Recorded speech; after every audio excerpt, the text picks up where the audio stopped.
Hello everyone, I am Yanis and it is my pleasure to present to you our CVPR paper titled Fake It Till You Make It, Learning Transferable Representations from Synthetic ImageNet Clones.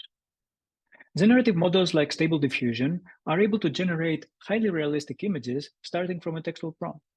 Such remarkable abilities motivate us to ask provocative questions like, is there still a need for real images when learning visual encoders? We explore this question for the common setup of ImageNet classification, and we study to which extent the ImageNet dataset can be entirely replaced by synthetic images for training. To do so, we use Stable Diffusion and the class names to synthesize images for every ImageNet class. We then use those images for training visual models. Our results show that although our models are worse at classifying the training classes, they outperform state-of-the-art models on transfer learning. That was a quick summary of the paper. Allow me now to explain the study in more detail. The input to Stable Diffusion is a textual prompt. To generate images for a specific class from ImageNet, we start from the simplest possible prompt, that is the class name. Each ImageNet class is associated with one or more synsets from WordNet. We first create a prompt by concatenate all synset names that correspond to the class. We then feed this as a prompt to the Stable Diffusion model and synthesize multiple images for that class using the default Stable Diffusion hyperparameters, the ones that are shown to produce the most realistic images. If we generate a dataset in this simple way, we can observe a number of issues with the generated images. We observe semantic issues, like for example, for the class Papillon, where Stable Diffusion generates butterflies while the ImageNet class refers to a dog breed with the same name.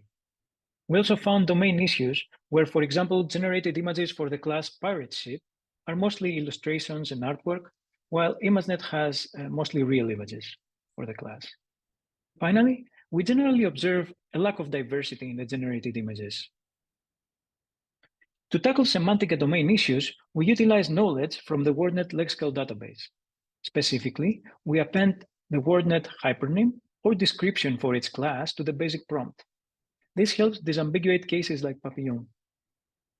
To increase diversity, we tried using a prompt that places each class inside random backgrounds from the places dataset for its generated image. More importantly, we also tuned Stable Diffusion and reduced the reliance to the textual prompt during the generation process. This way, the resulting images are maybe slightly less realistic, but are definitely more diverse. Each one of those prompt templates gives us a different synthetic dataset, and we refer to all such datasets as ImageNet SD. More specifically, for this work, we created synthetic clones for two subsets of ImageNet, the smaller ImageNet 100 and the most common ImageNet 1K. Unless otherwise stated, we synthesize as many images as there are real ones for each dataset. For supervised training, we simply replace the real images with synthetic ones. We then freeze the encoder and perform evaluation in two ways. For the ImageNet classes, we already have classifiers learned during training, and we use those for evaluation.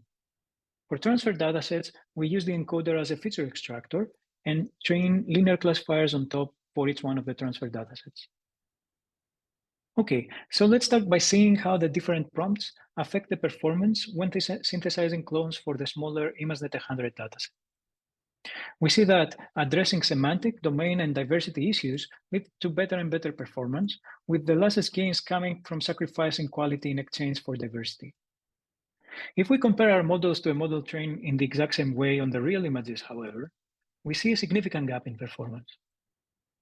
But the big advantage of using a generator versus a fixed image dataset for training is that one can generate arbitrarily many images per class.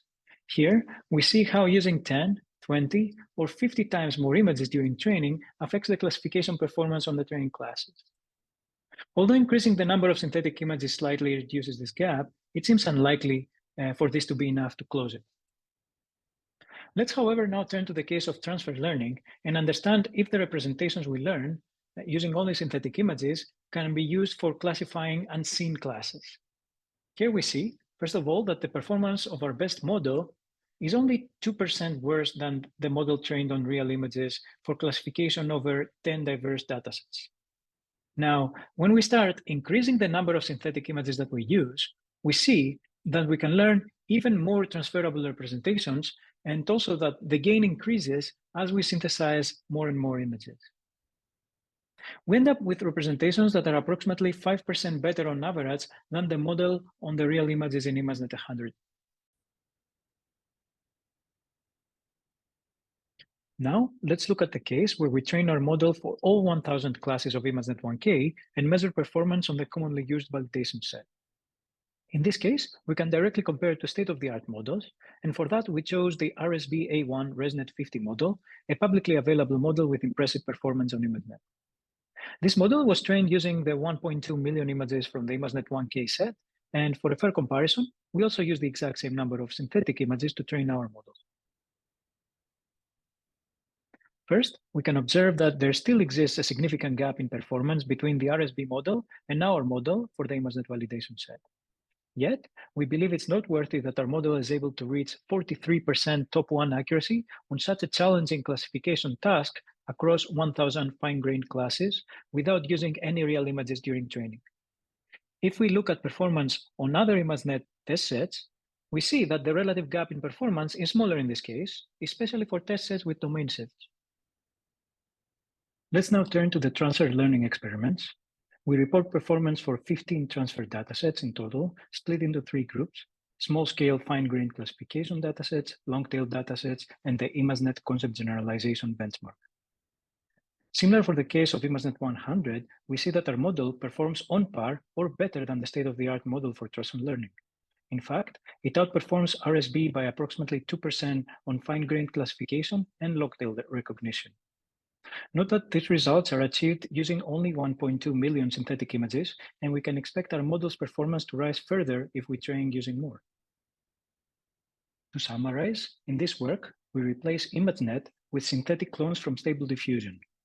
We refer to these datasets as ImageNet SD and use them to learn visual encoders. We saw that the performance of our models is inferior when tested on the training classes, but on par or better than the state-of-the-art for transfer learning. To put this in a wider perspective, the process we describe here can be seen as image-free distillation of a generic text-to-image generation model into a purely visual encoder.